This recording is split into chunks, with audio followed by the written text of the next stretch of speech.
Hello student, I hope आप सभी लोग बहुत अच्छे होंगे। और कल आप लोगों का फार्माकोग्नोसी का एग्जाम है। स्ट्रेस लेने की बिल्कुल ज़रूरत नहीं है, क्योंकि वॉर्म फार्मेसी हमेशा आप लोगों के लिए कुछ ना कुछ नया लेकर आता रहता है। इसीलिए आज हम लोगों ने आप लोगों का एक क्विक रिवीजन डिसाइड किया है, जिसमें आप लोगों को सारा सिलेबस कंप्लीटली बता दिया जाएगा। ठीक है। सिलेबस के साथ साथ आप लोगों को कुछ इंपॉर्टेंट टॉपिक और सारा एक डिटेल डिस्कशन आज हम लोग करने वाले हैं, जिसमें आप लोगों को मोस्टली चीज़ें याद हो जाएंगी। ठीक है। और आप लोगों को बहुत ध्यान से इस क्लास को सुनना है, देखना है, और साथ साथ अपना राइटिंग नोट्स भी बनाना है, क्योंकि आप लोगों के पास आज की ही रात है। कल आप लोगों का कोग्नोसी का एग्जाम है। एंड आई होप कि आप लोग बहुत अच्छे नंबर से पास हो अपने एग्जाम्स में।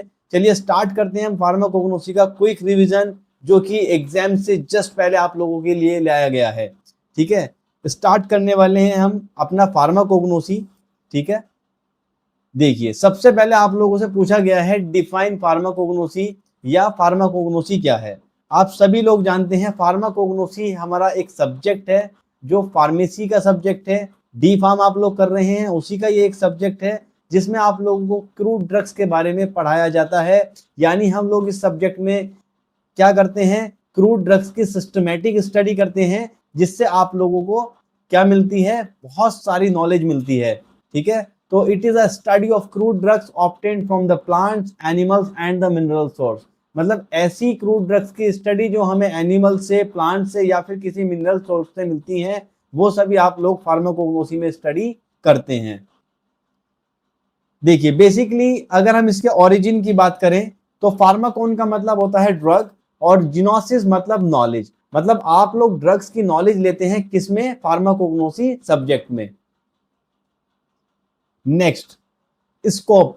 देखिए, कोई भी सब्जेक्ट है, उसका स्कोप हम लोगों को पता होना बहुत जरूरी है कि स्कोप इसका क्या है। मतलब इन फ्यूचर हम अपने आप को या उस सब्जेक्ट को कहाँ देख रहे हैं, अगर उस सब्जेक्ट में हमारा इंटरेस्ट है तो वो हमें आगे कहाँ लेकर के जा सकता है। ये सारी चीजें आप लोगों को स्कोप में पढ़नी होती हैं। तो number 1 is herbal drug study. अगर आप फार्माकोग्नोसी को अच्छे से पढ़ते हैं तो आप लोगों को हर्बल ड्रग्स की जो स्टडीज हैं, उसमें आप लोग आगे पार्टिसिपेट कर सकते हैं अपने मास्टर्स में, या जब आप लोग डी फार्म के बाद बैचलर करेंगे, उसमें आप लोग अपनी हर्बल ड्रग्स पर कमांड बना सकते हैं। नेक्स्ट है आइडेंटिफिकेशन एंड इवेल्युएशन। जब आप लोग सारी क्रूड ड्रग्स को अच्छे से पढ़ लेते हैं, उसके बाद उनका आइडेंटिफिकेशन करना, उनको पहचानना और उनको इवेल्युएट करना आप लोगों के लिए बहुत ईजी हो जाता है। New drug discovery. आप लोग जब क्रूड ड्रग्स के बारे में पढ़ते हैं, तो इन फ्यूचर जब कोई ड्रग डिस्कवर होने वाली है किसी भी हर्बल ड्रग से, तो आप लोग उसमें पार्टिसिपेट कर सकते हैं और अपना भी खुद नया मॉलिक्यूल जनरेट कर सकते हैं। ये सारे आपके क्या हैं, स्कोप हैं। नेक्स्ट है सोर्सेज ऑफ ड्रग्स। देखिए, अभी जब फार्माकोग्नोसी को हमने पढ़ा तो हमने ये जाना कि फार्माकोग्नोसी बेसिकली क्या है। फार्माकोग्नोसी एक ऐसा सब्जेक्ट है जिसमें हम सिस्टमैटिक स्टडी करते हैं क्रूड ड्रग्स की। सेम उसी तरीके से ड्रग्स के सोर्सेज क्या हो सकते हैं, मतलब आप लोगों को ड्रग्स कहाँ कहाँ से मिल सकती है। तो नंबर 1 आप लोगों को एनिमल से मिल सकती है, प्लांट से मिल सकती है, और आपको मिनरल सोर्स से मिल सकती है। यही आपके क्या हैं, क्रूड ड्रग्स के सोर्सेज हैं। Is that clear?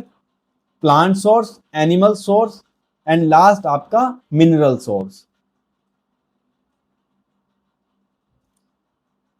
चलिए नेक्स्ट, अब हम देखते हैं सोर्सेज ऑफ ड्रग, जो कि अभी हमने जस्ट टॉपिक डिस्कस किया। आप लोग यहाँ पे देख सकते हैं कि सोर्सेज क्या क्या आ रहे हैं। तो वेजिटेबल से जो आप लोगों को सोर्स मिल रहा है, एग्जाम्पल है उसके fennel, clove, cinnamon. Animal source से आप लोगों को क्या क्या मिल रहा है, for an example Honey, bees wax, या फिर लेनोलिन। मिनरल सोर्स की अगर हम बात करें तो चौक, बेंटोनाइट, टॉल्क, या फिर काओलिन।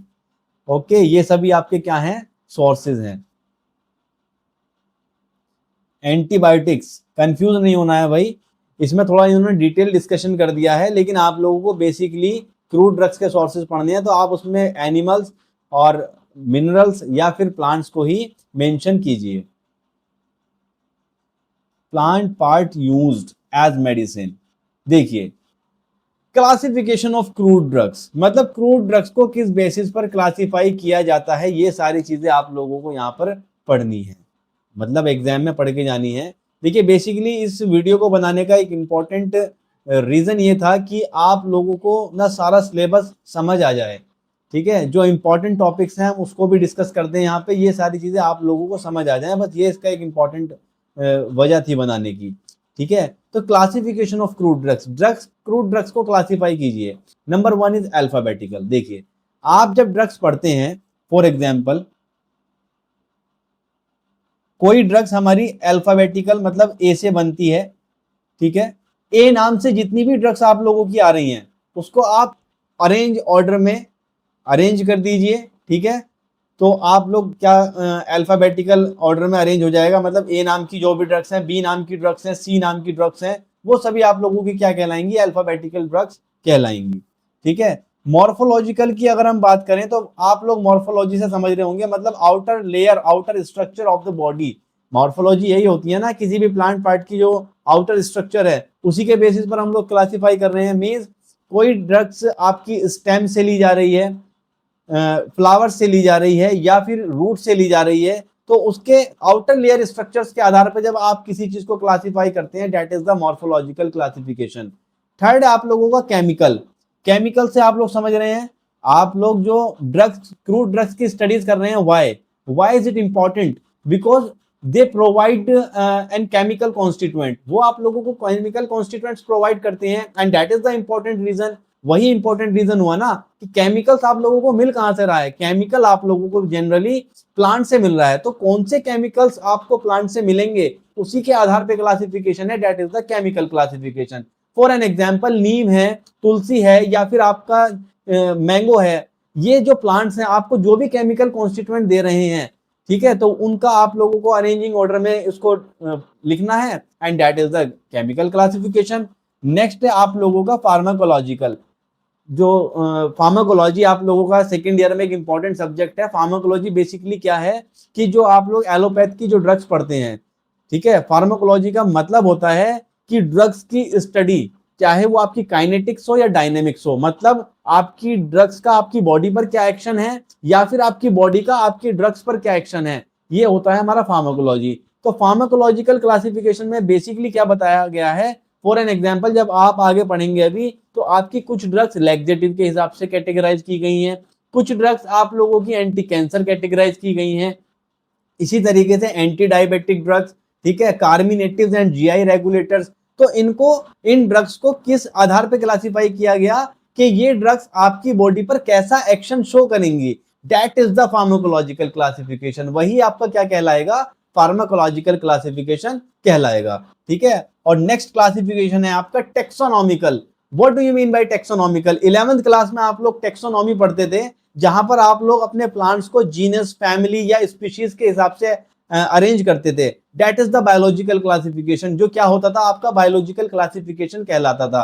फॉर एग्जाम्पल, एक पेड़ है आपका, एक प्लांट है जिसका नाम नीम है, ठीक है, सभी ने बहुत अच्छे से इसका नाम सुना होगा। तो टेक्सोनॉमी में हमें क्या करना है, क्या बताना है कि एक प्लांट है जिसकी फैमिली क्या होती है, जिसकी स्पीशीज क्या होती है, और किस जीनस से होता है। ये तीनों चीजें क्या कहलाती हैं, आपकी बायोलॉजिकल क्लासिफिकेशन कहलाती हैं। तो किसी भी ड्रग्स को उसके बायोलॉजिकल क्लासिफिकेशन के हिसाब से डिवाइड करना या कैटेगराइज करना, ये आपका क्या कहलाता है, टेक्सोनॉमिकल क्लासिफिकेशन कहलाता है। आई होप आप लोगों को classification of crude drugs clear हो गया होगा। नेक्स्ट हम स्टार्ट करते हैं ऑर्गेनाइज्ड वर्सेस अनऑर्गेनाइज्ड ड्रग्स। नाम से ही आप लोगों को समझ आ रहा होगा कि ऑर्गेनाइज में और अनऑर्गेनाइज में क्या डिफरेंस है। देखिए, ऑर्गेनाइज मतलब कोई वेल स्ट्रक्चर, ठीक है, वेल स्ट्रक्चर कोई चीज बनी हुई है, स्टेबिलिटी है उसके अंदर, that is the organise. Unorganise मतलब जिसमें कोई वेल स्ट्रक्चर फॉर्म नहीं हुई भी, that is the unorganised drug. Is that clear? Organise में सेल्यूलर स्ट्रक्चर्स प्रेजेंट, वो ड्रग्स जो सेल्यूलरी जो है उनकी स्ट्रक्चर्स प्रेजेंट होती है, for example leaf, root, bark या फिर स्टेम, दीज आर ऑर्गेनाइज्ड।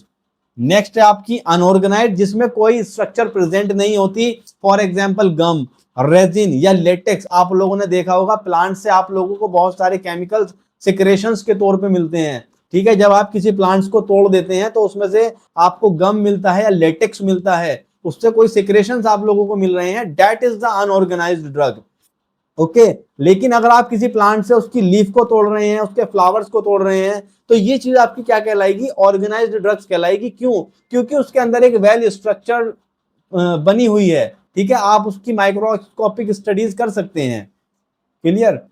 देख लीजिए types of crude drug, important question है इसलिए आप लोगों को समझा रहा हूं, दोनों ही इंपॉर्टेंट क्वेश्चन है आपके, क्लासिफिकेशन ऑफ क्रूड ड्रग्स भी और ऑर्गेनाइज्ड एंड अनऑर्गेनाइज्ड ड्रग भी, ठीक है। आप इसको यहां से रीड आउट कर लीजिएगा, दोनों चीजें आप लोगों को क्लियरली समझ आ जाएंगी। देखिए, it consists of a direct part of the plant which made of cell or definite structures like leaves, bark, wood, root, rhizome, seed, fruits, flower, stem, hair and fibers। वही बात आ गई, मतलब जो प्लांट से आप लोगों को डायरेक्ट पार्ट मिल रहा है ना, that is the organised crude drug. लेकिन अगर आप लोग इसकी अनऑर्गेनाइज्ड ड्रग्स की बात करें तो it consist of derived product obtain from plants and animal by process extraction and purification like latex, juice, gum, resin, oil and fat. जब आप किसी प्लांट से उसका एक्सट्रैक्शन करते हैं, उससे कोई केमिकल रिलीज आउट निकालने की बात करते हैं, और जो आप लोगों को एक प्रोडक्ट मिलता है वो आपका क्या कहलाता है? अनऑर्गेनाइज्ड ड्रग कहलाता है। क्यों? क्योंकि जब आपने एक्सट्रैक्शन कर लिया, आप लोगों को कोई गम मिला, कोई रेजिन मिला, कोई केमिकल मिला, तो उसकी कोई स्ट्रक्चर फॉर्म नहीं है ना, जैसे आप लोगों की लीव्स की या वुड की या फिर स्टेम की जो एक स्ट्रक्चर थी, ऐसी तो कोई स्ट्रक्चर नहीं है। वो तो आप लोगों को किसी फॉर्म में मिल रहा है, लिक्विड या सेमी सॉलिड फॉर्म में मिल रहा है, तो that is the unorganised drug. Is that clear? इसके एग्जाम्पल आप लोग देख लीजिए एक बार, डिजिटेलिस लीफ, सिंकोना बार्क या किलो। डिजिटेलिस जो कि आपका हार्ट के लिए यूज होता है प्लांट, तो ये सब आप लोगों को क्या है? एक वेल स्ट्रक्चर फॉर्म मिल रही है। लेकिन अगर हम बात करें एलोवेरा फ्लैश, अगर आप लोग एलोवेरा के जो उसकी एलोवेरा की जो लीव्स होती हैं, उसको अगर आप ब्रेक करेंगे तो उसमें आप लोगों को एक लेटेक्स पार्ट मिलेगा ना, जेल पार्ट मिलेगा। क्या उसमें कोई स्ट्रक्चर बन रही है? यही चीज आप लोगों को समझाना चाह रहा हूं कि ऑर्गेनाइज्ड ड्रग के अंदर भाई, ऑर्गेनाइज्ड ड्रग में आप लोगों को एक स्ट्रक्चर मिलेगी, वेल स्ट्रक्चर फॉर्म होगी, बट अनऑर्गेनाइज्ड ड्रग में कोई भी वेल स्ट्रक्चर फॉर्म नहीं होगी। क्लियर? चलिए, इंपॉर्टेंट टॉपिक एडल्ट्रेशन। भाई कुछ ना कुछ इसमें से जरूर पूछा जाएगा, what do you mean by adulteration या व्हाट इज एडल्ट्रेशन, ठीक है। एडल्ट्रेशन क्या है, या फिर आपसे पूछा जा सकता है कि right the types of adulteration, adulteration के टाइप्स लिखिए। बेसिकली एडल्ट्रेशन की अगर हम बात करें तो एडल्ट्रेशन का मतलब होता है मिलावट, ठीक है। यानी आप किसी सब्सटेंस में, किसी कंपाउंड्स में मिलावट कर रहे हैं, तो वो आपकी मिलावट एडल्ट्रेशन कहलाएगी। और जो चीज आप लोग मिला रहे हैं उस प्रोडक्ट को हम कहते हैं एडल्ट्रेंट, ठीक है। एडल्ट्रेंट, एडल्ट्रेंट से ही ये वर्ड आया है आपका एडल्ट्रेशन। क्लियर? अब एडल्ट्रेशन आप लोग क्यों करते हैं? भाई बताइए, दवाइयों में एडल्ट्रेशन क्यों की जाती है? एडल्ट्रेशन इसीलिए की जाती है ताकि हम उससे बेनिफिट ले सकें, ठीक है, उससे हम अपना फायदा ले सकें। तो इसी हिसाब से एडल्ट्रेशन को दो कैटेगरी में डिवाइड किया गया है, इंटेंशनल एडल्ट्रेशन और अनइंटेंशनल एडल्ट्रेशन। बेसिकली एडल्ट्रेशन की अगर मैं डेफिनेशन दूं तो एडल्ट्रेशन एक ऐसा फिनोमिना है, एक ऐसा तरीका है जिससे आप ड्रग्स की क्वालिटी, सेफ्टी और एफिकेसी को डिस्टर्ब करते हैं, that is adulteration. Is that clear? देखिए, लो क्वालिटी या फेक ड्रग्स मिलाना, बात वही आई ना कि क्वालिटी, सेफ्टी और उसकी एफिकेसी को डिस्टर्ब कर दिया, और वही आपका क्या कहलाता है? एडल्ट्रेशन कहलाता है। टाइप्स, टाइप्स की हम बात करते हैं, दो टाइप्स की है, intentional adulteration and unintentional adulteration. देख लीजिए, इंटेंशन, इंटेंशन जिसमें हम लोगों की मर्जी शामिल हो, that is intentional adulteration. Unintentional जिसमें हमसे गलती ना हुई हो, कोई बाहर फॉरेन पार्टिकल्स उसमें आ गया हो मिक्सिंग के दौरान, या फिर उसको जब हम एक्सट्रैक्शन कर रहे थे या उसका प्योरिफिकेशन कर रहे थे, उस समय जो उसमें कोई फेक प्रोडक्ट आया है, दैट इज अनइंटेंशनल, जिसमें हमारी कोई गलती नहीं है। तो इस तरीके से एडल्ट्रेशन आप लोगों की दो टाइप्स की है। नेक्स्ट आपका इसी से रिलेटेड एक नया इंपॉर्टेंट टॉपिक है, इवेल्युएशन मेथड। सबसे पहले इवेल्युएशन समझते हैं। अगर किसी ड्रग्स के अंदर कोई एडल्ट्रेशन हुई है, कोई मिलावट हुई है, तो उसको फाइंड आउट करने के लिए जिस फिनोमिना का यूज किया जाता है, जिस टेक्निक्स का यूज किया जाता है, दैट इज इवेल्युएशन। वो क्या कहलाती है, इवैल्यूएशन। तो इवैल्यूएशन की अगर हम डेफिनेशन की बात करें तो इवैल्यूएशन एक ऐसा तरीका है, एक ऐसी टेक्निक है जिसके अंदर हम ड्रग्स की क्वालिटी, उसकी सेफ्टी और उसकी एफिकेसी को सिक्योर करने का काम करते हैं। कैसे, किसी चीज को इवैल्यूएट करके, यानी ड्रग्स के अंदर कोई मिलावट तो नहीं हुई है, एडल्ट्रेशन को फाइंड आउट करना, ये कहलाता है आप लोगों का evaluation. Is that clear? Evaluation कैसे हो सकता है, ऑर्गेनोलेप्टिक हो सकता है, मतलब हम उसको उसके कलर को देख करके, ऑर्गेनो का मतलब क्या होता है, टेस्ट के हिसाब से, उसकी स्मेल के हिसाब से, उसके कलर के हिसाब से अगर हम किसी चीज को इवैल्यूएट कर रहे हैं, that is organoleptic evaluation.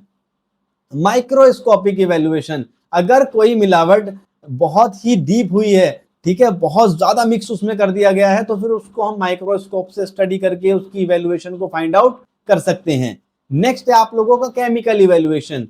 Chemically अगर उसमें कोई चीज मिला दी गई है तो उसमें केमिकल डाल करके चेक किया जा सकता है कि इसमें ये मिलावट हुई है या फिर नहीं हुई है। इसी तरीके से आप लोग इवैल्यूएशन भी जरूर याद करके जाइएगा, क्योंकि मोस्ट इंपॉर्टेंट सब दोनों टॉपिक हैं आप लोगों के, एडल्ट्रेशन भी और आपका इवैल्यूएशन भी। चलिए, वेरी वेरी वेरी इंपॉर्टेंट, जहां से आप लोगों की फार्माकोग्नोसी स्टार्ट हो जाती है। देखिए, सारे ही टॉपिक बेसिकली आप लोगों के इंपॉर्टेंट हैं, लेकिन मैं कुछ जनरल टॉपिक्स आप लोगों को बता दूंगा जो आप लोगों को जरूर याद करके जाने हैं। नंबर 1 इज एल्कलॉइड्स और नंबर 2 इज ग्लाइकोसाइड्स। इन दोनों को बिल्कुल मिस मत करना, क्योंकि कुछ ना कुछ आपके एग्जाम्स में जरूर आने वाला है। ठीक है, एल्कलॉइड्स जो कि नाइट्रोजिनस कंटेनिंग कंपाउंड होते हैं, जिसमें नाइट्रोजन पाया जाता है, डेट इज एल्कलॉइड्स। ठीक है, बेसिकली अब आप सोच रहे होंगे कि व्हाट इज, वैसे तो आप लोगों ने, मैं जानता हूं, पूरे साल स्टडीज की होगी, लेकिन कुछ ऐसे स्टूडेंट जो शायद समय नहीं निकाल पाए या उनके पास अभी याद करने के लिए एक नया टॉपिक उन्हें मिला है, तो वो जरूर ये सोच रहे होंगे कि यार एल्कलॉइड्स, ग्लाइकोसाइड, वोलेटाइल ऑयल्स या टैनिन्स या फिर रेजिन या ट्राइटर्पिनोइड्स, ये सभी चीजें क्या हैं, मुझे तो कुछ समझ नहीं आ रहा। तो डोंट वरी, आप लोग वार्म फार्मेसी पर हैं, आप लोगों को सारी चीजें बहुत अच्छे से क्लियर होने वाली हैं। देखिए, आप लोगों ने क्रूड ड्रग्स पढ़ा, कच्ची दवाएं पढ़ी, सबने पढ़ी। आप लोगों ने ये भी जाना कि क्रूड ड्रग्स के अंदर हम लोग एक्सट्रैक्शन करते हैं। भाई एक्सट्रैक्शन क्यों करते हैं? आप लोग नीम को डायरेक्टली उठाकर क्यों नहीं लगा लेते? नीम जो मार्केट में आप लोगों को प्रोडक्ट नीम के मिलते हैं, कोई मेला केयर के नाम से मिलता है, कोई हिमालय के नाम से नीम का प्रोडक्ट अवेलेबल है, आप लोग डायरेक्टली क्यों नहीं यूज कर लेते उनको? जो नीम के पेड़ लगे हुए हैं, डायरेक्टली क्यों नहीं यूज कर लेते? व्हाई? क्योंकि आप लोग उसके अंदर यूज करने से उसकी जो टॉक्सिसिटी है, उसके जो वेस्ट पार्ट है, उसको भी यूज करेंगे, तो वो क्या होता है कि इंडस्ट्री में जाके उससे मेन केमिकल कॉन्स्टिट्यूएंट निकाले जाते हैं, जो आप लोगों के लिए बेनिफिशियल होते हैं, आपकी बॉडी के लिए, आपकी हेल्थ के लिए बेनिफिशियल होते हैं। इसीलिए हम लोग क्या करते हैं, alkaloids, triterpenoids, glycosides, volatile oil, tannin, resins, इन सभी की फॉर्म में, इन सभी केमिकल्स की फॉर्म में प्लांट से एक्सट्रैक्शन करते हैं, और ये आपके केमिकल्स डिजीज के लिए, उनकी क्योरिटी के लिए, उनके ट्रीटमेंट के लिए रिस्पॉन्सिबल होते हैं। Is that clear? आप लोग जो ये ड्रग्स पढ़ रहे हैं, जो केमिकल्स पढ़ रहे हैं, यही वो केमिकल्स हैं जो डिफरेंट तरीके से आपकी बॉडी को सिक्योर करने का, ट्रीटमेंट देने का काम करते हैं और आपको बेनिफिशियल इफेक्ट पहुंचाते हैं। अब आइए सॉरी, देखिए एल्कलॉइड्स की हम बात करते हैं। तो जैसा कि मैंने आप लोगों को बताया, एल्कलॉइड्स जनरली क्या हैं? एल्कलॉइड्स आपके नाइट्रोजिनस कंटेनिंग कंपाउंड्स हैं। ऑकरेंस मतलब ये कहां से मिलते हैं? तो सीड से, रूट से और बार्क से। ठीक है, डिस्ट्रीब्यूशन, इनकी फैमिली सोलेनेसी, पेपेवेरेसी। टेस्ट कौन से लगाए जाते हैं? Dragendorff test, Mayer test. मतलब टेस्ट का मतलब ये है भाई, जब आप लोग कोई एक्सट्रैक्शन कर लेते हैं, उसको केमिकली चेक करेंगे ना कि इसमें एल्कलॉइड है भी या नहीं है, तो उन टेस्ट का नाम है ड्रैगन डॉर्फ और मेयर। ठीक है, इनकी एक्टिविटी कैसी होती है? Analgesic, anti malarial. ठीक है, और भी एक्टिविटी होंगी, जब आगे आप फर्दर पढ़ेंगे तो आप लोगों को चीजें क्लियर हो जाएंगी।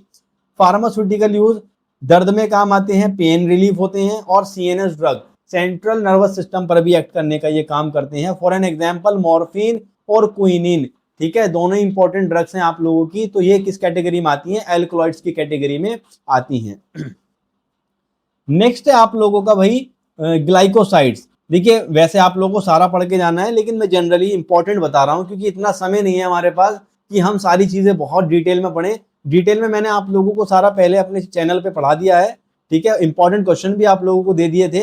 तो किसी को अगर डिटेल में कोई इंपॉर्टेंट टॉपिक पढ़ना हो, ज़्यादा इंपॉर्टेंट, ज़्यादा डिटेल में पढ़ना हो, तो आप हमारे चैनल से वो सब देख सकते हैं, ठीक है।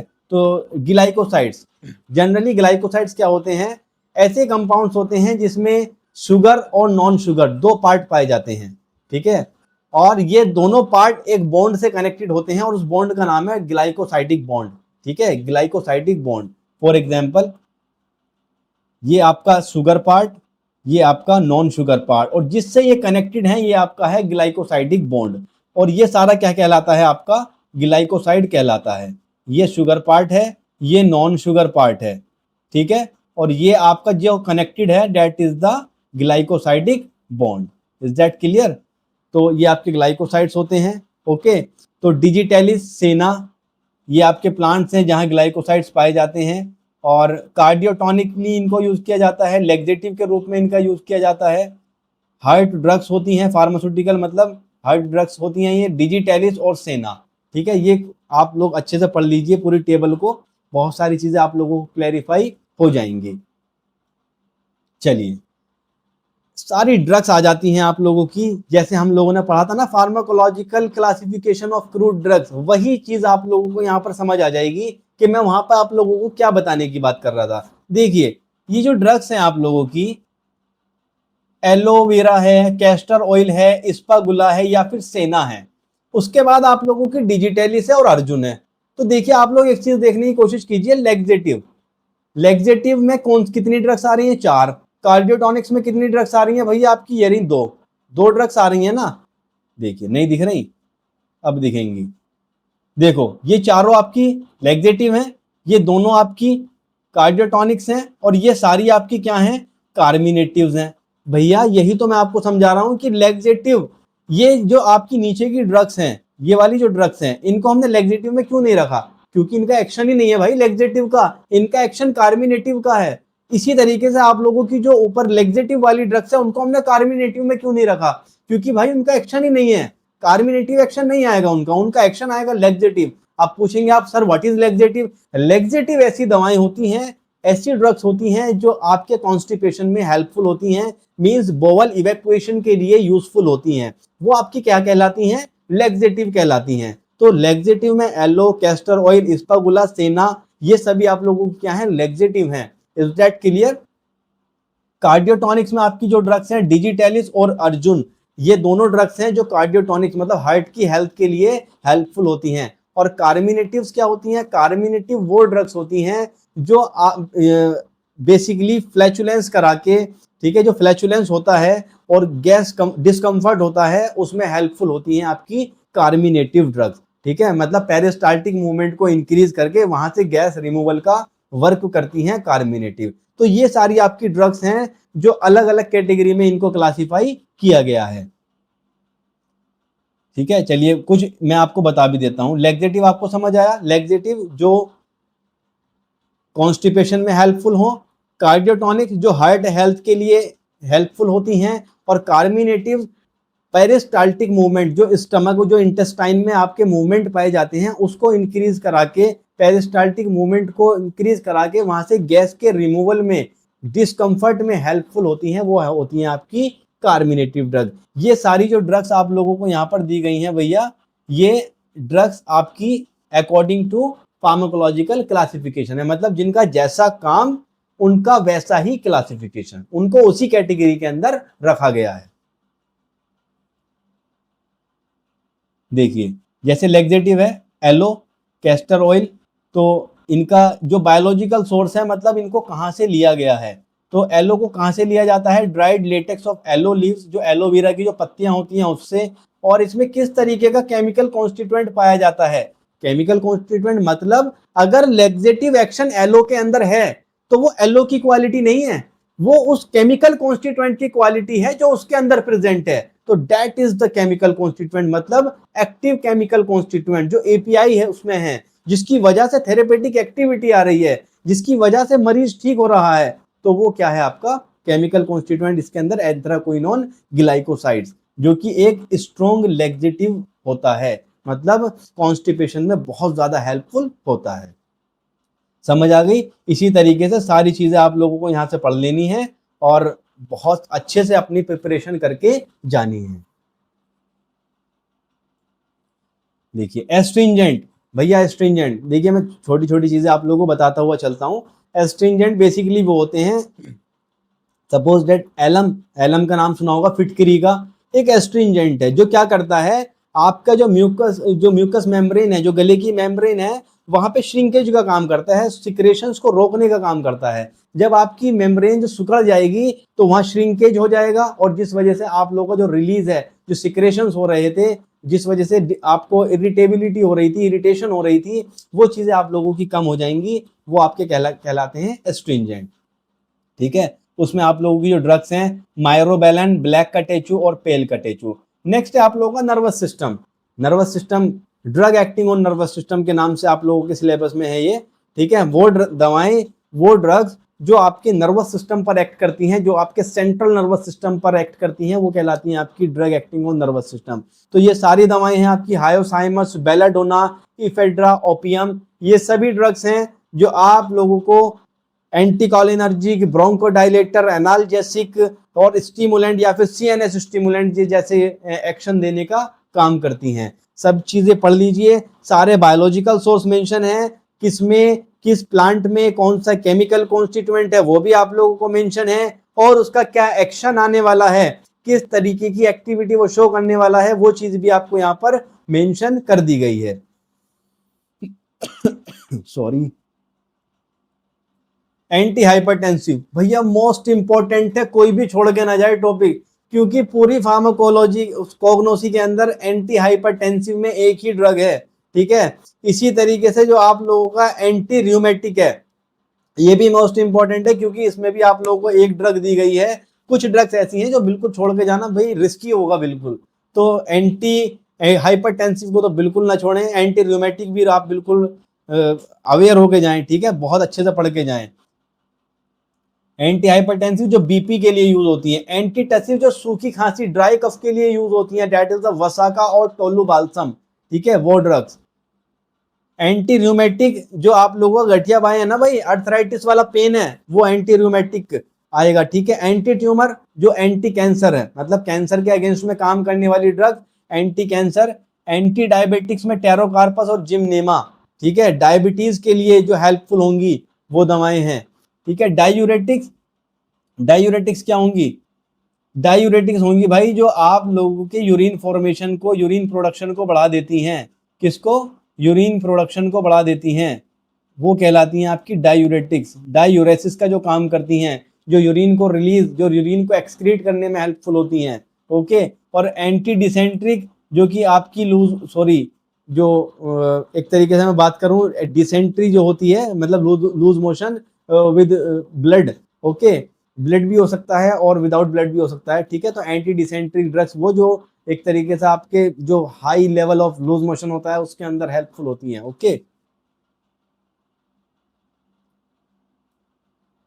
एंटीसेप्टिक्स, एंटीसेप्टिक एंड डिसइंफेक्टेंट, दो नाम से आप लोगों का टॉपिक है, समझ के जाइएगा। देखिए एंटीसेप्टिक्स वो होते हैं और डिसइंफेक्टेंट, क्योंकि ये क्वेश्चन आप लोगों से पूछा जा सकता है कि एंटीसेप्टिक्स और डिसइंफेक्टेंट में क्या डिफरेंस है। एंटीसेप्टिक हमारे जो लिविंग सरफेसेस पर यूज होते हैं, और डिसइंफेक्टेंट आपके जो नॉन लिविंग सरफेस पर यूज होते हैं। तो ये सब आपके क्या है, एंटीसेप्टिक और डिसइंफेक्टेंट है।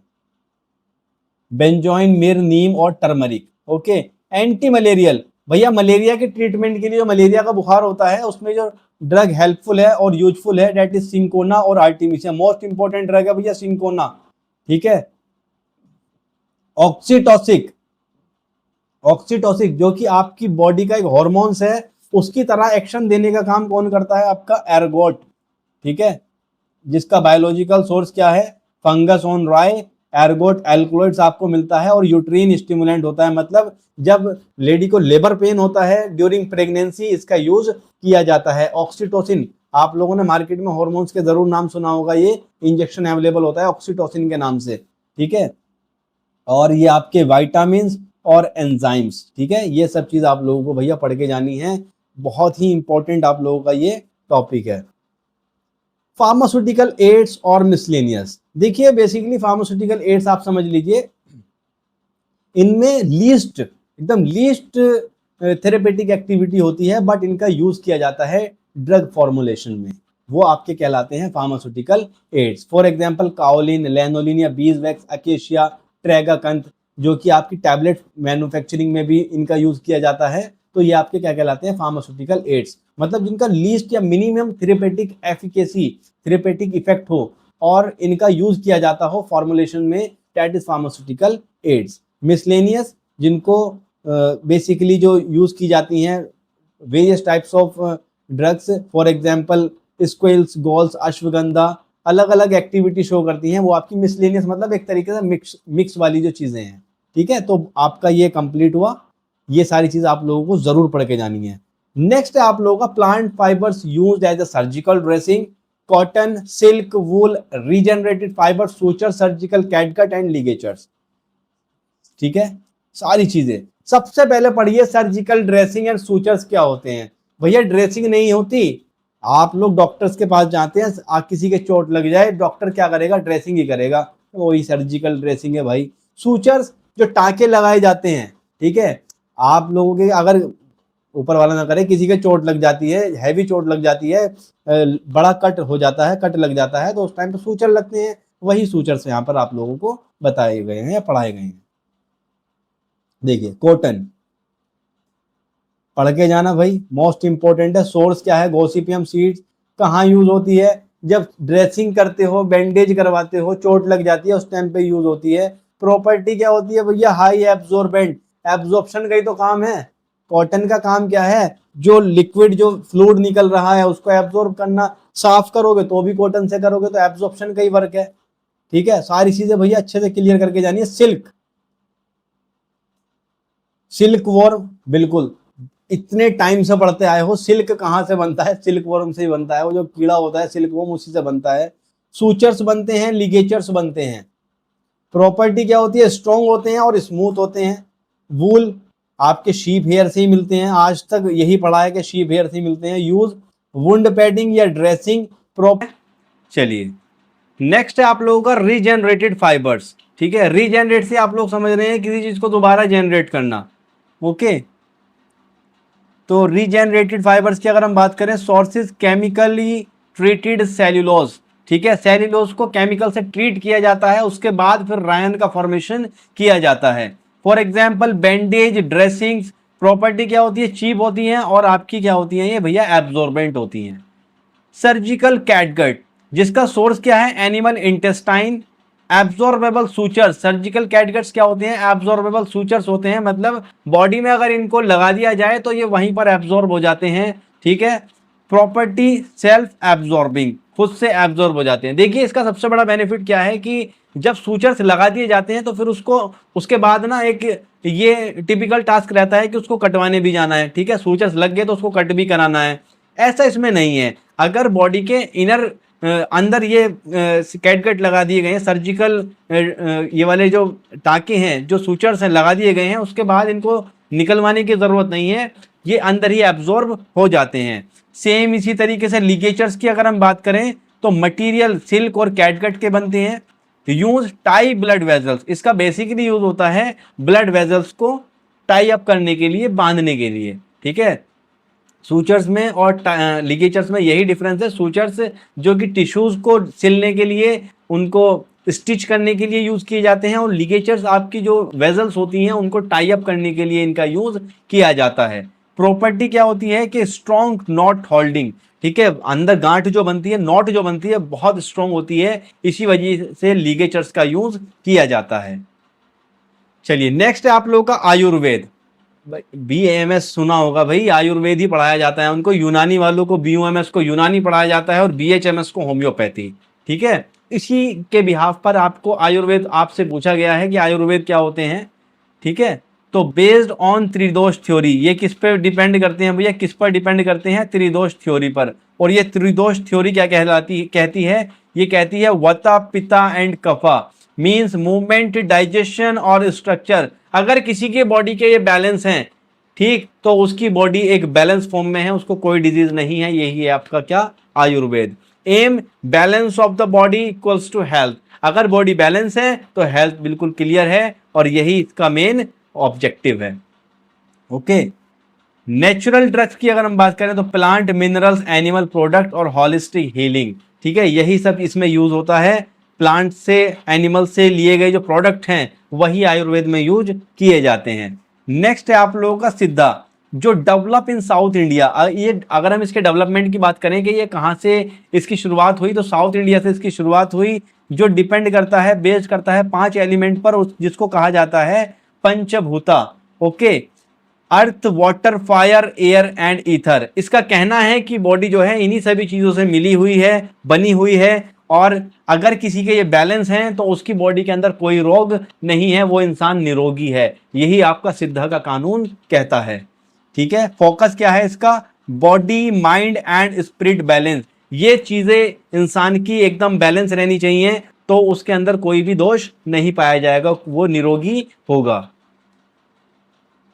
नेक्स्ट है आपका यूनानी। यूनानी क्या कहती है भैया, ग्रीक मेडिसिन सिस्टम है, और आप लोग सभी जानते हैं बीओएमएस, बीएमएस आपको सब जगह मिलेंगे, ये डॉक्टर सब जगह होते हैं। ओके, और काफी ट्रेंडिंग भी है। ठीक है, सब लोग मोस्टली डॉक्टर्स बनना चाह रहे हैं। कॉन्सेप्ट फॉर ह्यूमर्स, ठीक है, इसके कॉन्सेप्ट में 4 ह्यूमर्स आते हैं, ब्लड, खून, फ्लैग्म यानी मलगम, ओके, वो येलो बाइल एंड आपका ब्लैक बाइल, ठीक है, जो आपका सिक्रेशंस होता है, गॉल ब्लैडर सिक्रेशन। ठीक है, तो ये सारी चीजें अगर किसी की मतलब ठीक है, तो इसी पर ये आपका सिस्टम डिपेंड करता है। हर्बल ड्रग्स, डाइट और रेजिमेन, रेजिमेन का मतलब होता है डोजेज, ठीक है, डोजेज को समझाना। तो ये सारी चीजें यूनानी में होती हैं। और होम्योपैथिक का मतलब है लाइक क्योर्स लाइक, ठीक है, हाईली डाइल्यूटेड ड्रग्स इसमें यूज की जाती हैं। और ट्रीटमेंट इज इंडिविजुअलाइज्ड, मतलब इंडिविजुअलाइज्ड ट्रीटमेंट होता है। इसमें लोगों को, जो होमोसेपियंस हैं, उनको कैटेगरी में डिवाइड किया गया है, इसी वजह से इसका नाम है like cures like. Okay, important topic है, इसलिए मैंने आप लोगों को समझा दिया, क्योंकि आपसे एग्जाम में पूछा जा सकता है। तो अपने अकॉर्डिंग अगर डिटेल में पढ़ना है तो आप चैनल से पढ़ सकते हैं, बहुत सारी चीज़ें भी वहाँ पर दी गई हैं। लेकिन मैं ये चाहता हूँ कि आप अपनी इस महा क्लास को, इस क्विक रिवीजन को जरूर देख के जाएं, क्योंकि आप लोग अपने एग्जाम्स में खुद के पॉइंट्स बनाकर भी करेंगे तो भी आप लोग अच्छे नंबर गेन कर सकते हैं। और कोई भी स्टूडेंट वहाँ पे सिलेबस से हट के लिखने की कुछ भी चीज़ ना, कोई भी कोशिश ना करे, सिलेबस से रिलेटेड ही आप लोग अपना मेंशन करें। मैं ये चाहता हूँ बहुत अच्छे से आप लोग अपने एग्जाम्स दें। नेक्स्ट है आपका न्यूट्रास्यूटिकल्स विद एग्जांपल्स। न्यूट्रास्यूटिकल्स आप लोग क्या समझ पा रहे हैं भाई, न्यूट्रिशन, ठीक है, न्यूट्रिशन जो आपकी बॉडी को पोषण देने का काम करें, date is nutraceutical.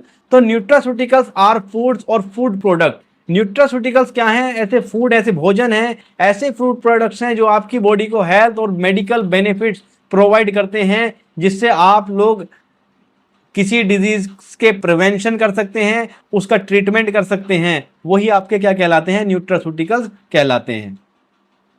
They lie between food and drugs, ये दोनों ड्रग्स के और फूड के बीच में लाई करते हैं। भाई दवाओं में भी होते हैं, ये फूड में भी होते हैं। ठीक है, for example omega 3 fatty acid आपको फिश से मिलता है, ठीक है, फिश से मिलता है ओमेगा 3 फैटी एसिड।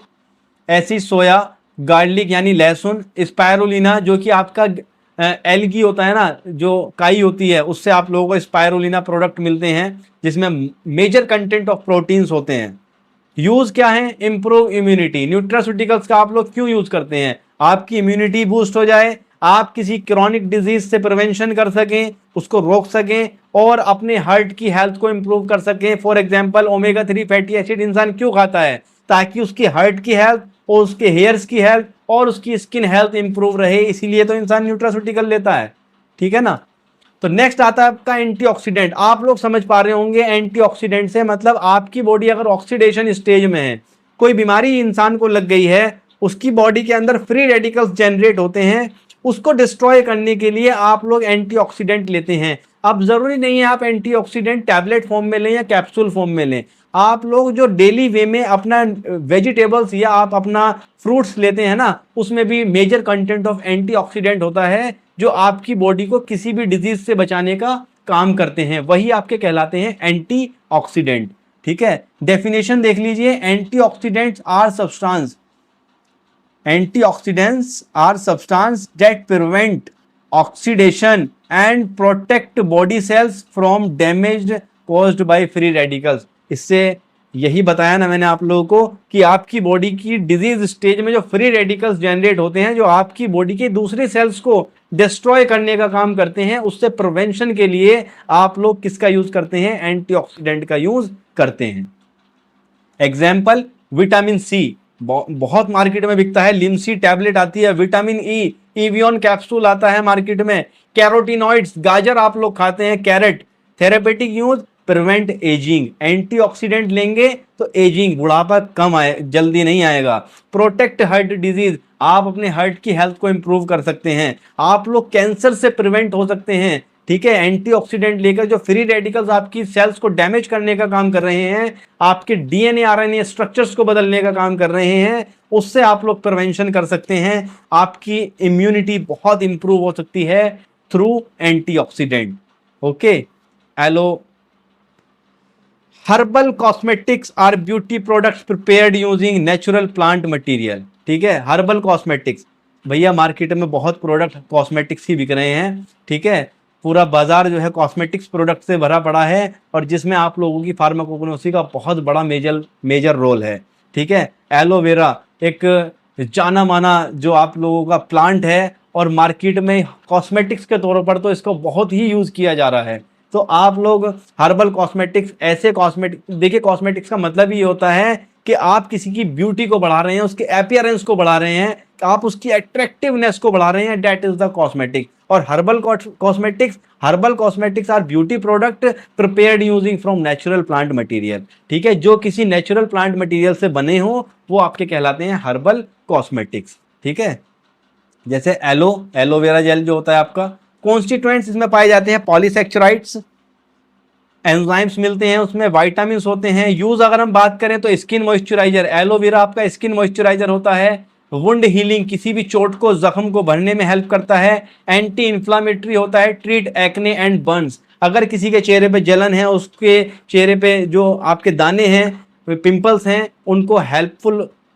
होता है उन लोगों के लिए। ठीक है, तो ये सारी चीजें आप लोग भाई जरूर पढ़ें। लास्ट टॉपिक, इंपॉर्टेंट टॉपिक, कोई भी स्टूडेंट बिल्कुल ना छोड़े। आप लोगों के लिए मैंने बहुत मुश्किल से इस टॉपिक को जनरेट किया है यहाँ पे, ताकि आप लोग अपने एग्जाम्स में अच्छे मार्क्स गेन करें।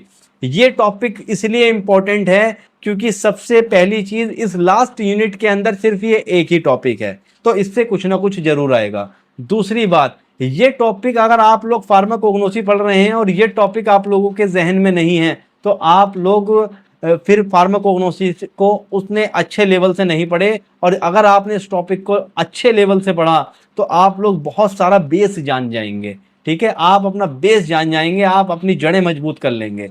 ठीक है, देखिए फाइटोकेमिकल इन्वेस्टिगेशन, अगर मैं इस वर्ड की बात करूं तो फाइटो का मतलब होता है प्लांट्स, और केमिकल्स आप लोग समझ रहे हैं, जो प्लांट से केमिकल निकाले जा रहे हैं, डेट इज फाइटोकेमिकल। और इन्वेस्टिगेशन मतलब आप किसी चीज को इन्वेस्टिगेट कर रहे हैं, आप उसको एनालिसिस कर रहे हैं, आप उसको फाइंड आउट कर रहे हैं, डेट इज फाइटोकेमिकल इन्वेस्टिगेशन। इसका मतलब है कि फाइटोकेमिकल इन्वेस्टिगेशन मीन्स, मतलब systematic study of chemical constituent present in crude drugs. कच्ची दवाओं में जो केमिकल कॉन्स्टिट्यूएंट पाए जाते हैं उनकी सिस्टमैटिक स्टडी करना, उसको आइडेंटिफाई करना केमिकल कंपाउंड्स को, और इंश्योर करना उसकी क्वालिटी को, उसकी प्योरिटी को और उसकी एफिकेसी को। जो प्लांट आपको किसी केमिकल को आपको मिला है, कहां से मिला है? किसी भी प्लांट से मिला है, उसकी क्वालिटी को इंश्योर करना, और साथ ही ये फाइंड आउट करना कि उसमें कौन सा केमिकल पाया जा रहा है। ये सारी चीजें आपकी किस में आती हैं? फाइटोकेमिकल इन्वेस्टिगेशन में आती हैं। For example, steps, method of phytochemical investigation, क्या मेथड होंगे वो, कैसे हम एनालाइज करेंगे, कैसे हम इन्वेस्टिगेट करेंगे। कलेक्शन एंड ऑथेंटिकेशन, आप लोग जब किसी प्लांट की स्टडी करते हैं, सबसे पहले आप उसको ऑथेंटिकेट कराते हैं किसी भी बोटेनिस्ट से कि हाँ ये प्लांट यही है, इसी प्लांट की हम स्टडी करना चाह रहे हैं। अगर वो आपको अप्रूवल दे देता है, then you have to perform your practical और your laboratory work. Okay, number 1 collection and authentication, सबसे पहले कलेक्शन उसको इकट्ठा करना है और उसको कलेक्ट करके ऑथेंटिकेट कराना है। ठीक है, ये सारे पॉइंट्स हैं, बहुत ध्यान से पढ़ लीजिए। सेकंड पॉइंट है ड्राइंग एंड पाउडरिंग। पता लग गया ये प्लांट है, उसको पाउडर बना लो, उसको सुखाओ पहले, फिर उसका पाउडर बना लो। नंबर 2 स्टेप जो आपको यहां पर क्लियरली मेंशन है, पढ़ते चलें। ठीक, पाउडर बना लिया, उसके बाद एक्सट्रैक्शन ऑफ कॉन्स्टिट्यूएंट, उसके कॉन्स्टिट्यूएंट जो उसमें प्रेजेंट हैं उसका एक्सट्रैक्शन करना, उनको वहां से निकालना। कैसे निकालेंगे? उसमें सॉल्वेंट एक्सट्रैक्शंस यूज करेंगे, उसमें पानी यूज होगा, उसमें इथेनॉल यूज हो सकता है, मीथेनॉल यूज हो सकता है, पेट ईथर यूज हो सकता है, क्लोरोफॉर्म यूज हो सकता है। जैसी उसकी स्टेबिलिटी है, जिस कंपाउंड के साथ उसकी स्टेबिलिटी है, उसी तरीके से उसको स्टेबिलिटी फॉर्म में हम फाइंड आउट करेंगे। मतलब जिस भी सॉल्वेंट के साथ वो निकल सकता है, उस सॉल्वेंट का यूज करके हम वहां से उसको निकालने का काम करेंगे। ठीक है, अब टेक्निक्स कौन कौन सी है? मेसरेशन, सॉक्सलेट एपरेटस, परकोलेशन। ठीक है, ये सारी चीजें आप इसमें परफॉर्म कर सकते हैं। ठीक है, प्रीलिमिनरी फाइटोकेमिकल स्क्रीनिंग, उसके बाद आप, ये प्रीलिमिनरी का मतलब है कि आप अपनी लेबोरेटरी के अंदर उसको फाइंड आउट करने की कोशिश करेंगे। जो आपको एक्सट्रैक्शन मिला, आप वहां से ये सारे टेस्ट करके ये सारी चीज चेकआउट करेंगे। Alkaloids, glycoside, tannin, resin, triterpenoids, volatile oils, इन सब चीजों को आप चेकआउट करेंगे उस एक्सट्रैक्शन में ये सारी चीज निकल के आई हैं या नहीं आई हैं। ठीक है, समझ रहे हैं? नहीं समझे? प्लांट लिया, उसको पाउडर बनाया, पाउडर बनाने के बाद उसमें डिफरेंट टेक्निक्स, मेसरेशन, परकोलेशन या सॉक्सलेट एक्सट्रैक्शन, ये सारी टेक्निक्स लगा करके और उसमें उसके मिलते जुलता सॉल्वेंट यूज करके आप लोगों ने एक्सट्रैक्शन कर लिया, आपने उसका लास्ट प्रोडक्ट निकाल लिया। अब जो प्रोडक्ट आपको उस प्लांट से निकला है, चाहे वो सॉलिड फॉर्म में हो, लिक्विड फॉर्म में हो या गैस फॉर्म में हो, ठीक, जो भी प्रोडक्ट, मैं इमेजिनेशन बता रहा हूं आपको, सारी चीजें आपको निकालने के बाद उसमें प्रीलिमिनरी मतलब अपनी लैब के अंदर टेस्ट करने हैं कि उसमें ग्लाइकोसाइड प्रेजेंट है, उसमें ट्राइटरपिनॉइड प्रेजेंट है, उसमें वोलेटाइल ऑयल प्रेजेंट है, जो भी चीज उसमें प्रेजेंट है वो आपको फाइंड आउट करनी है। फिर उसके बाद फाइंड आउट करने के बाद आपको सेपरेशन एंड आइसोलेशन का काम करना है। मतलब क्वालिटेटिव और क्वांटिटेटिव एनालिसिस करना है, उसकी क्वालिटी भी पता लगानी है और उसकी क्वांटिटी भी पता लगानी है। कैसे लगाएंगे? क्रोमेटोग्राफी टेक्निक से या फिर स्पेक्ट्रोस्कोपी टेक्निक से। ये आपका यूवी स्पेक्ट्रोफोटोमीटर है, जिससे आप लोग क्या कर सकते हैं? फाइंड आउट कर सकते हैं। डिफरेंट टेक्निक्स का यूज करके आप लोग यहां से किसी भी केमिकल का क्वालिटी और उसकी क्वांटिटी को पता कर सकते हैं।